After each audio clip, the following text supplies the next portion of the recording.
একটু খেয়াল করেন, কান্দে লক্ষ্য করে শুনুন। মহান রব্বুল আলামিন কত ফেরেশতা নাযিল করেছেন। আল্লাহ তাআলা বোঝানোর জন্য বলতেছেন, বাইতুল মামুরের যে একটা মসজিদ আছে, পৃথিবীর বাইতুল্লাহ তোমরা যেমন ভাবে তোমরা তাওয়াফ করো, আমার এই প্রথম আসমানে একটা ঘর আছে বাইতুল মামুর। এই বাইতুল মামুরে কোনো মানুষ হজ করার জন্য যায় না। এই বাইতুল মামুরে হজ করার জন্য কারা যায়? প্রত্যেকদিন কত মানুষকে কত ফেরেশতা তাওয়াফ করে। মহান রব্বুল আলামিন বলেন, ওই বাইতুল মামুরে প্রত্যেকদিন 70,000 ফেরেশতা চতুর্দিক থেকে তাওয়াফ করে। যে 70,000 ফেরেশতা একবার ফিরে যায়, আর পৃথিবীতে কোনোদিন আর ওই 70,000 ফেরেশতা কোনোদিন আর ওই বাইতুল মামুর আসার সুযোগ পায় না। আল্লাহ তাআলা কত ফেরেশতা নাযিল করেছে। অর্থাৎ পৃথিবীর বয়স কত আপনি মনে করেন? আমরা তো অনেক সময় বলি যে 1500 বছর ধরে আমাদের সামনে যে 1500 বছর যদি হিসাব করি, প্রত্যেক দিন 70,000 ফেরেশতা ওই বাইতুল মামুরে তওয়াফ করে চলে গেছে, ওরা আর কোনোদিন ফিরে আসতে পারে না। সুবহানাল্লাহ বলবেন না? ভাইরা আমার, শুধু এমন নয়, আল্লাহ রাব্বুল আলামিন একদল ফেরেশতা আছে, যেই ফেরেশতাগুলোকে আল্লাহ তাআলা সেই পৃথিবীর সৃষ্টি লগ্ন থেকে নিয়ে আল্লাহ তাআলা একদল ফেরেশতাকে সৃষ্টি করে দিয়েছেন। সেই ফেরেশতাগুলো কিয়ামত পর্যন্ত, পৃথিবীর শুরু লগ্ন থেকে নিয়ে কিয়ামত পর্যন্ত এই ফেরেশতাগুলো সিজদারত অবস্থায় আছে। সুবহানাল্লাহ। একদল ফেরেশতা আছে, যেই ফেরেশতাগুলো অবস্থায় আল্লাহ তাআলা সৃষ্টি করেছেন, কিয়ামত পর্যন্ত আল্লাহ রাব্বুল আলামিন এই ফেরেশতাগুলোকে কিয়ামত পর্যন্ত এই অবস্থায় রাখবেন। একদল ফেরেশতা আছে আল্লাহ তাআলা কিয়ামত পর্যন্ত, যারা সিজদা অবস্থায় আছে, কিয়ামত পর্যন্ত সৃষ্টি লগ্ন থেকে নিয়ে কিয়ামত পর্যন্ত আল্লাহ তাআলা ওই ফেরেশতাগুলোকে ঠিক এইভাবেই সিজদা অবস্থায় রাখবেন। সুবহানাল্লাহ। এই পর্যায়ক্রমে আল্লাহ তাআলা একদল ফেরেশতাকে বানাইছেন পর্যটক ফেরেশতা। পর্যটক ফেরেশতা মানে অর্থাৎ পৃথিবীর চতুর্দিক থেকে এরা ঘোরাফেরা করে।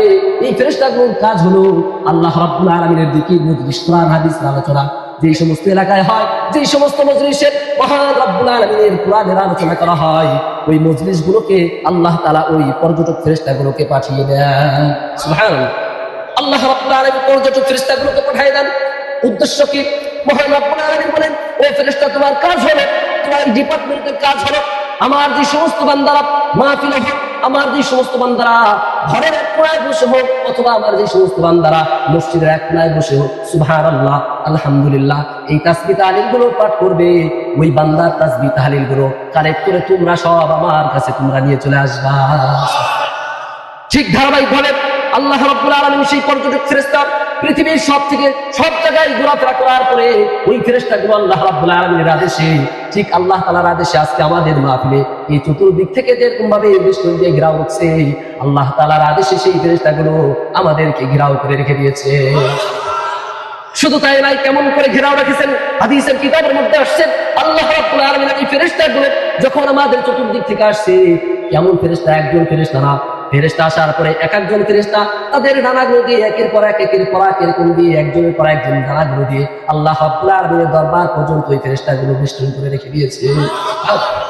একের পর ফেরেশতা এক, তাদের ডানাগুলো দিয়ে এরকম ভাবে একজন আরেকজন এরকম দিয়ে তাদের ডানাগুলো দিয়ে আমাদেরকে বেষ্টন করতে করতে করতে করতে মহান রাব্বুল আলামিনের আরশ পর্যন্ত চলে।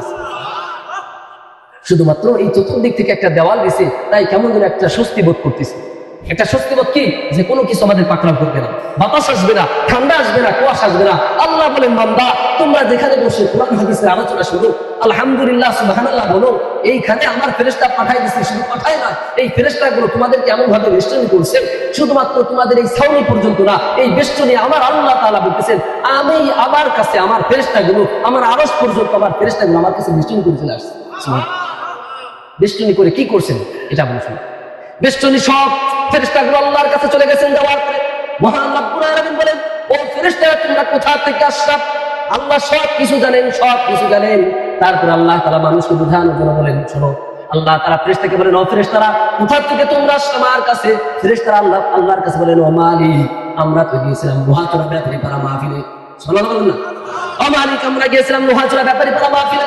যেই মাহফিলে ওই প্যান্ডেলের মধ্যে শীত পড়ছে, খুব শীত, কনকনে শীত, বেশি শীত না, আবার কনকনে শীত না, খুব শীত। চাইলে এরা আরাম করতে পারতো, সারাদিন অক্লান্ত পরিশ্রম করে এরা চাইলে ঘুমাইতে পারতো। মালিক এরা কিন্তু ঘুমায় নাই।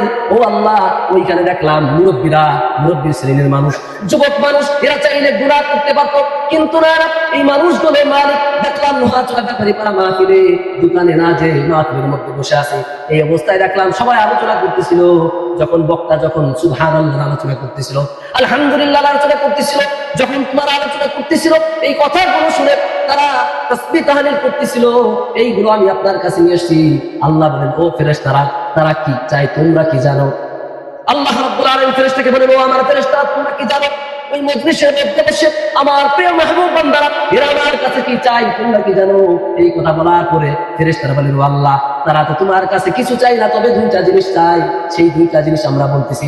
আল্লাহ রাব্বুল আলামিন বলেন, ও আমার ফেরেশতা, তাহলে কি চাই বলো? আমার বান্দারা আমার কাছে কি চাই আমার কাছে বলো।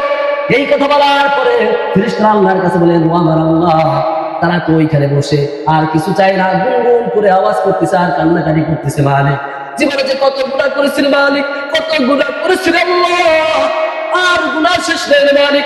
যেদিকে তাকাই গুনার পাহাড় আল্লাহ।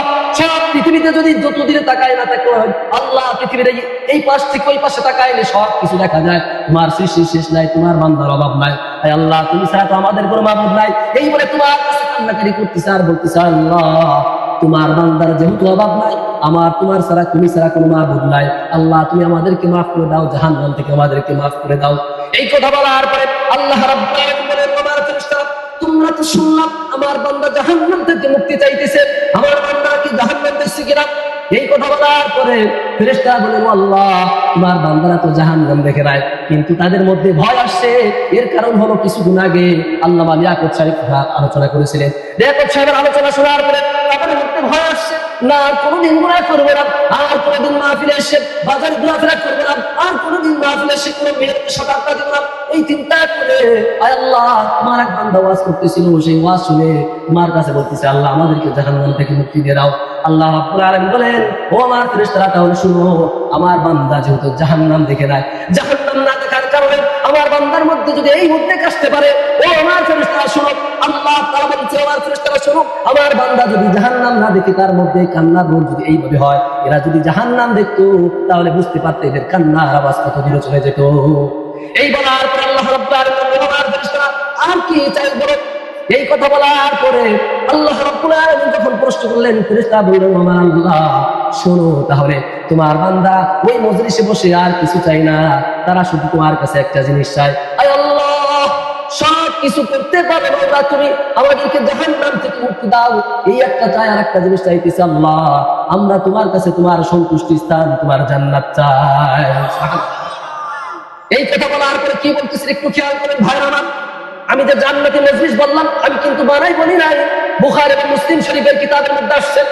আল্লাহ রাব্বুল আলামিন ফেরেশতাদেরকে বললেন, ও আমার ফেরেশতারা, আমার বান্দা আমার কাছে জাহান্নাম থেকে মুক্তি চাইতেছে আর জান্নাত কামনা করতেছে। ও আমার ফেরেশতারা, তোমরা শুনো, এরা তো যদি আমার জাহান্নাম দেখে নাই, জাহান্নামের থেকে বাইর করার জন্য তারা কি পরিমাণ পূরণ করতেছে।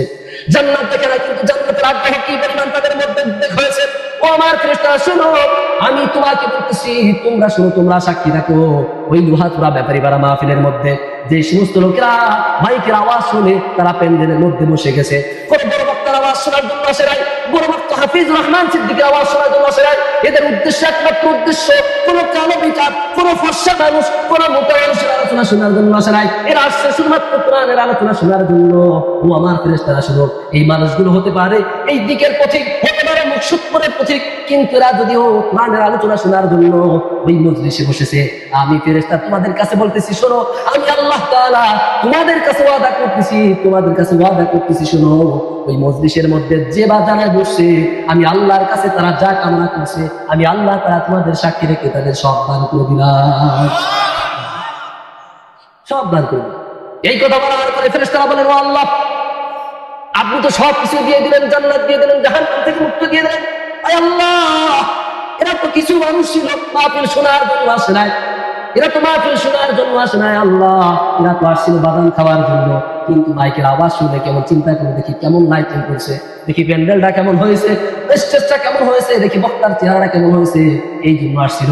আল্লাহ রাব্বুল আলামিন বলেন, আমার ফেরেশতারা, তোমরা শোনো, একটু খেয়াল করে শোনো, আমি তোমাদেরকে বলতেছি, শোনো, ওই মাহফিলের মজলিসে এমন একটা মজলিস, ওই মজলিসটা যেমন তেমন মজলিস না, ওটা সরাসরি জান্নাতি মজলিস। সুবহানাল্লাহ। ওটা তো সরাসরি যেমন তেমন মজলিস না, ওটা তো জান্নাতি মজলিস। ওই মজলিসের মধ্যে হোক না ওদিকের পথিক, হোক না সে নারায়ণপুরের পথিক, অথবা মুর্শিদপুরের পথিক, অথবা বাদাম খাওয়ার জন্য আসছিল, অথবা কোনো বেড়ানোর জন্য আসছিল, কিন্তু তারপরেও যেহেতু কোনো প্রকার পিছলে খেয়ে হঠাৎ করে পায়ে হোঁচট খেয়ে যদি ওই মাহফিলের প্যান্ডেলে বসেছে, আমি আল্লাহ রাব্বুল আলামিন তোমাদেরকে সাক্ষী রেখে বলতেছি, ও আমার ফেরেশতারা শোনো, ওই মজলিসে যে বা যারা বসেছে আমি আল্লাহ রাব্বুল আলামিন তাদের সব গুনাহ মাফ করে দিলাম। এটা কেমন মজলিস? বড় দামি মজলিস, এটা জান্নাতি মজলিস।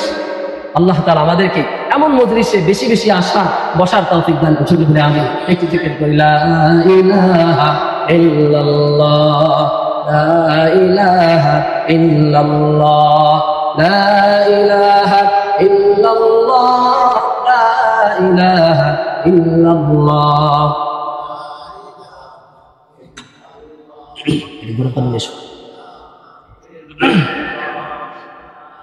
যার দিলে আছে আল্লাহর ভয়, আল্লাহ আল্লাহ সব সময়। যার দিলে আছে আল্লাহর ভয়, আল্লাহ আল্লাহ সব সময়। দুনিয়াদারি ভালো লাগে না, দুনিয়াদারি ভালো লাগে না, মুখে শুধু জিকিরুল্লাহ, লা ইলাহা ইল্লাল্লাহ, লা ইলাহা ইল্লাল্লাহ, লা ইলাহা ইল্লাল্লাহ, লা ইলাহা ইল্লাল্লাহ, মুহাম্মাদুর রাসূলুল্লাহ। ভাই আমার বলতেছিলাম এটা জান্নাতি মজলিস, প্রমাণ পেয়েছেন? এই জন্য আমরা যেখানে মাহফিলে আসবো, মাহফিলে এটাকে বসার চেষ্টা করবো, হোক ছোট বক্তা। আমরা অনেক সময় আমাদের একটা চিন্তাধারা কি, যে বড় বক্তা যখন উঠবে তখন আলোচনা শুনবো, এর আগে কি করি, সারাদিন ওই টোটো করে বাজারে ঘুরি।